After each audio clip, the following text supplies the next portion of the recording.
Mana turagushimiye kuri Imana nziza, turagushimiye yuko iteka uhora utugambiraho ibyiza mwami. Twetse uyu munsi kugira ngo uze kubanamo natwe mwami, turasize kugira ngo ikiganza cyawe cyiza kibe kuri buri wese.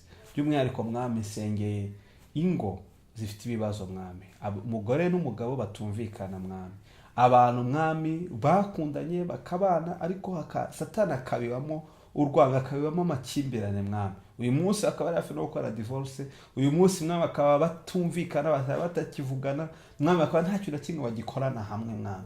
Ndasize kugira ngo mwami izo broken marriage mwami uzi restoring mwami, uri Imana ishobora kurestora ibyananiranye mwami.